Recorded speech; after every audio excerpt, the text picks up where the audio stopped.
Olá, pessoal, tudo bem? Então, hoje o nosso grupo veio trazer para vocês uma discussão de um caso clínico bastante comum na rotina de quem atua com hematologia. Então, aqui tem os dados clínicos do paciente, sexo masculino, 24 anos, material sangue total com anticoagulante EDTA, método por sistema automatizado. Então, foi solicitado um hemograma que apresentou os seguintes dados. Então, hemácias 1,7 milhões por milímetros cúbicos, estando abaixo dos valores de referência para homens, uma hemoglobina extremamente baixa, indicando aí uma capacidade diminuída do indivíduo em carrear oxigênio do sangue. O hematócrito, que é o percentual do sangue que é ocupado pelas hemácias, também está abaixo dos valores de referência. O VCM, que é o volume corpuscular médio, está dentro dos valores de referência, indicando aí uma anemia normocítica. A hemoglobina corpuscular média, que é um parâmetro do sangue, né, um índice hemantimétrico que avalia o tamanho e a coloração da hemoglobina dentro da hemácia. Então, isso está um pouco acima do limite de referência.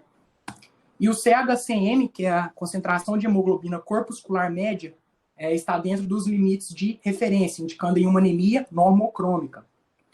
Já o RDW do paciente se encontra bastante elevado, em 18,5%. Então, está acima dos valores de referência.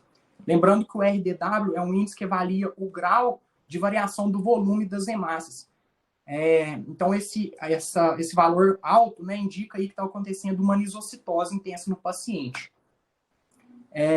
Também foi solicitado um leucograma, que apresentou os seguintes dados. O global de leucócitos apresentou está bastante alto, né, indicando aí, sempre que o limite até 11 mil do paciente está em 40.533.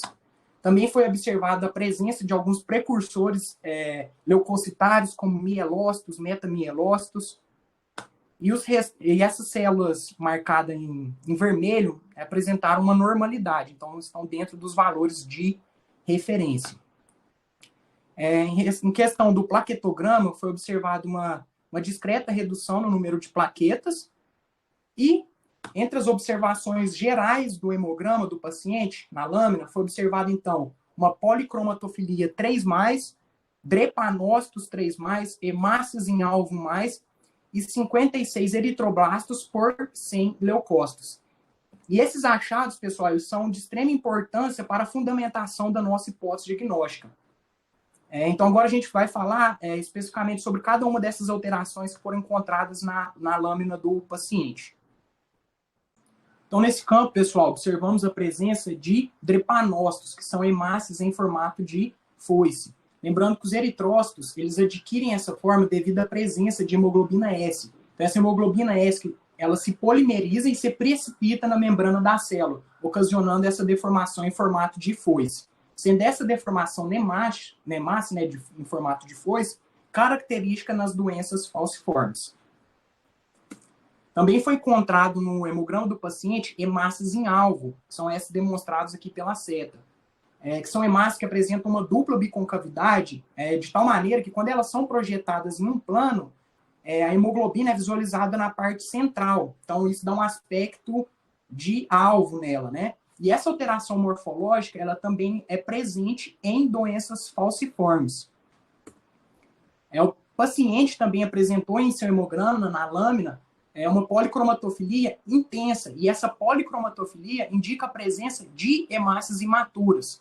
Então, aqui na seta, a gente pode observar essas hemácias policromáticas, que possuem um tamanho maior e uma coloração mais escura em seu interior. Também foi observado no hemograma do paciente uma quantidade excessiva de eritroblastos, que são precursores da linhagem eritrocítica. Os eritroblastos aparecem no sangue periférico e altas quantidades indicam que a medula está hiperproliferativa, que é característico de uma anemia hemolítica. Então, de acordo com as informações obtidas pelo hemograma do paciente, chegamos à nossa hipótese diagnóstica de anemia falciforme. Então, a anemia falciforme é uma doença hereditária, né, uma condição clínica resultante de uma mutação onde ocorre a substituição de um resíduo de aminoácido por outro aminoácido. E essa substituição tem como consequência final a polimerização das moléculas de hemoglobina S. Então, essas moléculas de hemoglobina S, elas se polimerizam e se precipitam na membrana da célula. E quando essa hemoglobina S ela é desoxigenada, leva à formação de hemácias com formato de foice, chamadas de drepanócito. E a anemia falciforme, o indivíduo pode apresentar, né, sintomas como crises vasoclusivas, que são crises de dor, e tornar o indivíduo mais suscetível a algumas infecções. E quais que foram as principais alterações na lâmina do paciente que nos levaram a pensar em anemia falciforme, em fechar o diagnóstico em anemia falciforme? Então, houve uma diminuição da contagem de hemácias, nas dosagens de hemoglobina e também uma diminuição no hematócrito. Isso nos indica uma anemia, né? Então, também foi observado hemácias normocíticas e normocrômicas, que são hemácias de cor e tamanho normal. Lembrando que a anemia falciforme é uma anemia normocítica e normocrômica.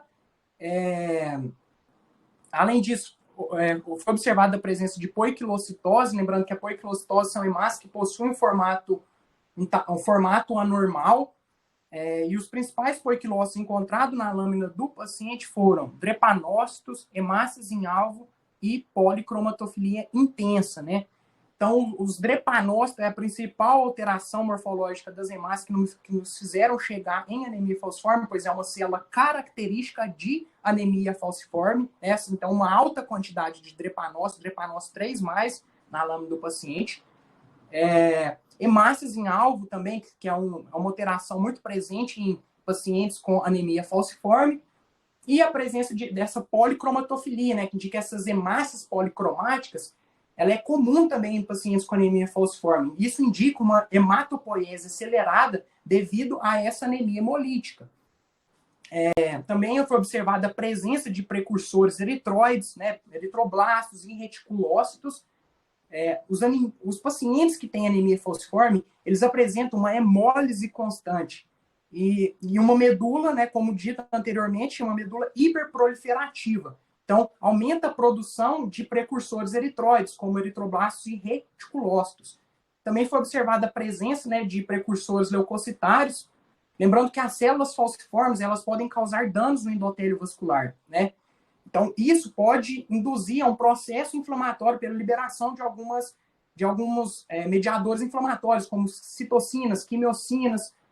E esse processo inflamatório ocasionado pela hemólise das hemácias pode explicar nesse aumento global de leucócitos e de precursores leucocitários.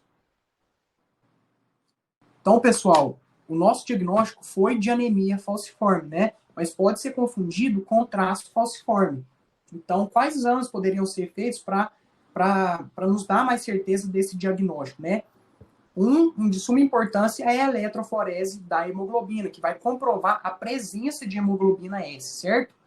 Então, aqui a gente tem um exemplo, né, de uma eletroforese de hemoglobina, no qual o indivíduo 1 aqui, né, ele é um indivíduo saudável, o indivíduo 2 é um paciente que tem anemia falciforme heterozigota, né, que é o traço falciforme, ele ainda tem a presença, né, de hemoglobina A, a gente vê essa banda mais superior aqui, de hemoglobina A, e o indivíduo 3, nessa coluna número 3, a gente tem uma anemia falciforme homozigota, porque o paciente ele já não tem mais hemoglobina A, ele tem preponderantemente a hemoglobina S, né? Então, esse é o nosso diagnóstico, né, de anemia falciforme homozigota. Então, é importante que faça essa eletroforese da hemoglobina para nos trazer essa comprovação. Lembrando que, como é uma doença de natureza hereditária, é importante que faça um estudo familiar, né, do indivíduo para que tenha essa comprovação também diagnóstica, certo? Outro exame que pode ser feito é a contagem de reticulócitos, pois os reticulócitos, né, como a anemia falciforme é uma anemia hemolítica, então você tem uma medula hiperproliferativa, e então essa medula hiperproliferativa vai fazer com que aumente essa presença de precursores eritroides no sangue periférico do indivíduo. Então, lembrando que uma hemácia policromática é um reticulócito, mas a gente não deve afirmar isso nessa coloração usual hematológica, certo? É preciso que faça uma coloração com azul de cresil brilhante. Isso vai nos proporcionar uma contagem em percentual mais exata e mais palpável, certo? Então, é de bom grado também que se faça uma contagem de reticulócitos para saber qual que é a real situação da produção desses precursores eritróides no sangue do indivíduo. Então é isso, pessoal. Aqui tá as nossas referências. Muito obrigado pela atenção de todos aí. Valeu.